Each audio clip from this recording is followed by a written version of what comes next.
How many people have 25 or more employees? Raise your hands, just trying to get a sense. So I want to talk about employees for a minute, culture. This is managing yourself, 3-person team, 10, 25. I'm a very big believer in starting to follow employees on social media and getting a better sense of who they are. I spend probably 90% of my media consumption just reading comments of the content I put out and the people in my community that read it, and then I click their face and go in a rabbit hole and find out about them. We are spending not enough time listening to our employees, our vendors, and our customers, but the place where you get the disproportionate highest ROI is when you listen to your employees. Retention on the employee level is imperative. Happiness is imperative because it leads to speed. And speed is the competitive advantage that you have against your competitors in your product and service. And when nobody's worried about politics or drama, they can worry about the work.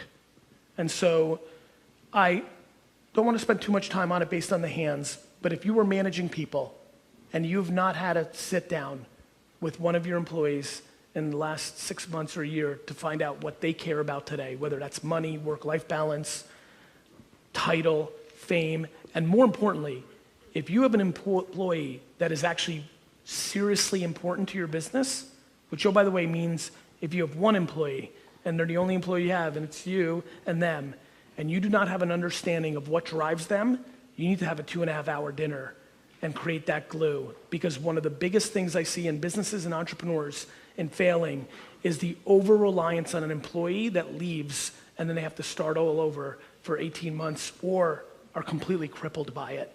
And the thing that could have allowed them to mitigate that disaster is literally a conversation.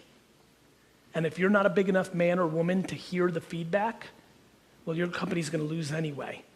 So not having the conversation doesn't address the issues that are happening within your company. So I implore all of you to start getting very serious about this, because if we're having a business talk, the part about business that we don't talk enough about is empathy for our customers, but most importantly, for our employees. None of your employees, I love when people are like, Gary, in conference, like, Gary, how do I get my employees to work as hard as me? You don't, Frederick. No employee should ever work as hard as you unless they have the same equity in the company as you. The audacity that my dad would pay people $12 an hour and want them to work as hard as he did. And it would always make me laugh. And I know it's very Russian and I get it, cultural, fine, but it was super interesting to me. I'm like, Dad, they're making $12 an hour. You own the business. It's hard for them to care. And so I really, really, really want to push empathy for the humans that you're doing business with, because it's how you become the best salesperson. It's how you become the best manager. It's a default of thinking about the other person, not yourself.